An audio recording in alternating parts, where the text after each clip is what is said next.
Okay.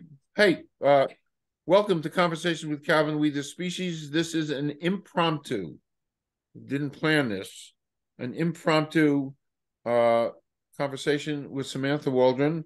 Samantha Waldron, recent graduate of Rutgers, is a environmental remediation scientist. I hope I got that right. I've known you for a Yes. while. We worked together on Climate Optimist Group, and we were just doing a friendly little chat uh, and we started talking about what's going on in East Palestine, Ohio, and vinyl chloride, and then I came up with some what she thought was some interesting analogies. But anyway, I just wanted to introduce you formally, uh, Samantha. Say hello and do a little quick bio. You've been interviewed here anyway, and then we're going to talk about vinyl chloride in Chernobyl and some other event which we'll talk about. But say hello. Thanks, Calvin. Hi, everyone. Welcome to this special edition of Conversations with Calvin, We the Species.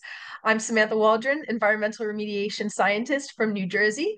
I graduated in the first COVID class of Rutgers 2020, and I'm looking forward to sharing some insight that I have about the vinyl chloride situation, and in addition to many other chemicals as well.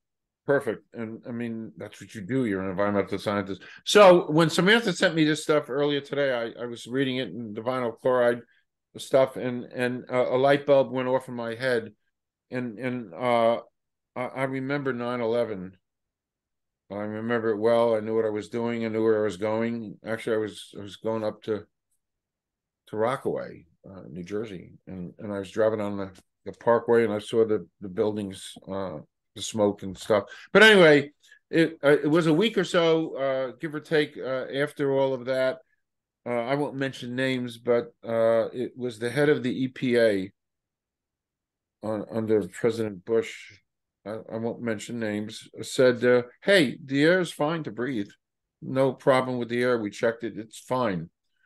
And I, not being like Samantha, not being an environmental scientist, I was a pharmacist, so I knew a little bit. But I said to myself, time out.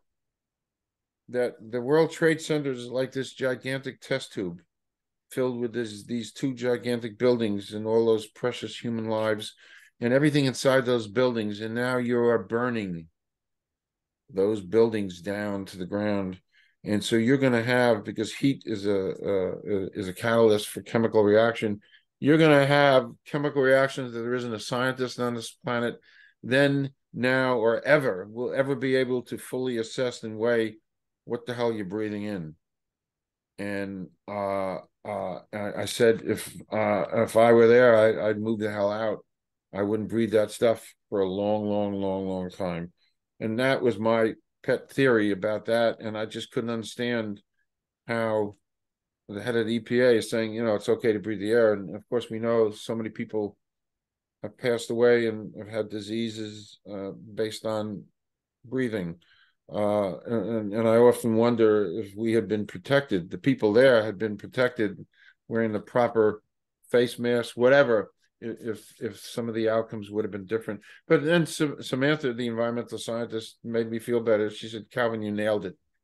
And that's when I said, why don't we just record this? And we're recording it. So, you can comment on that, Samantha. Absolutely. And you're right, you did nail it. There are so many chemicals in that test tube that are reacting with each other and the environment. And, um, some people I'm sure had some personal protective equipment, but typically carcinogenic chemicals like that will require a higher level of protection, such as a respirator. And this situation is very reminiscent as history repeats itself through, Chernobyl, and how the government at the time made certain claims, and people did not really know what they were dealing with. And we still don't know everything that happens in contamination. PFAS is one of them, perfluoroalkyl substances. And fortunately, we do know about vinyl chloride, which is a chlorinated volatile organic compound that does have adverse health effects such as skin, eyes, and mucous membrane irritation. So there are many health concerns that are occurring right now for the people in Ohio, unfortunately. And I'm hearing and reading online that people in the general Northeast, east of the Mississippi, are experiencing observations and are detecting residue, particulates, and odors that are not natural. And it's very worrisome, very terrifying. And I look forward to raising awareness and spreading the word about what we can do to hunker down and prepare, or, how to make the decision to leave and how we want to proceed. I don't know everything. I'm only a, mid-level scientist, but I know for sure that it's better safe than sorry. And the best case is that some people will be okay, but it's more likely than not that some people are not doing so hot. And hopefully, we'll be able to help them and offer some solutions for the issues.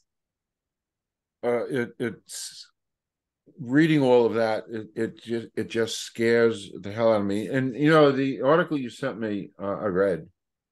That's why we're part of why we're here. But I didn't quite understand this. They had some kind of a controlled release of chemicals, so they actually released some of these because they didn't want it to be combusted. And so they're releasing some of that stuff into the environment because they didn't want it to go into the air. So that's not good either, correct?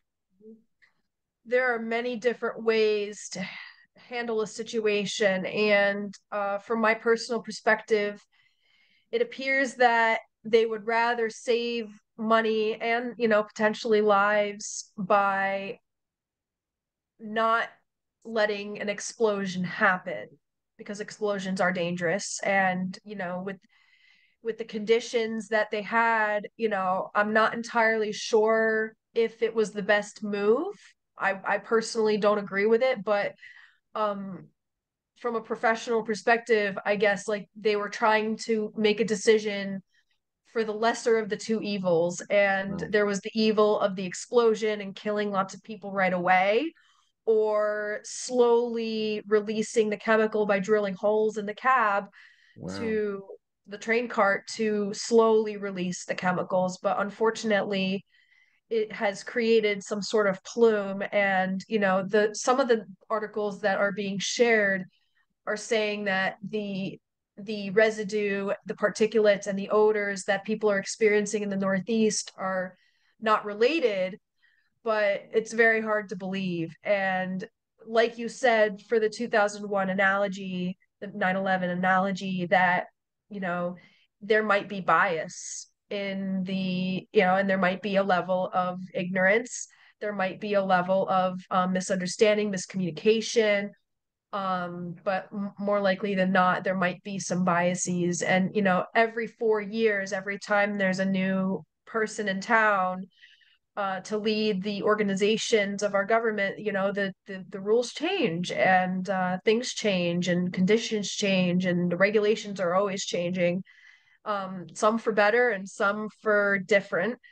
And it's up to us to think for ourselves on how to protect ourselves and to do the research that's necessary to understand the adverse health effects of these chemicals, and to compare that to the policy and how we're handling the situation. I do know Uh, that the people of Ohio are certainly suffering, and we need to act fast to help stop the spread. and with that, we've accomplished. We can go on, but I think we're going to end this particular recording, and we're going to continue talking. But this is just something to get people to think about, and that's what we're about, just to get people to think about. We can observe, we can read, we can see, and we can remember. And if we Have can light a couple of conversations. fires here, people just to be aware.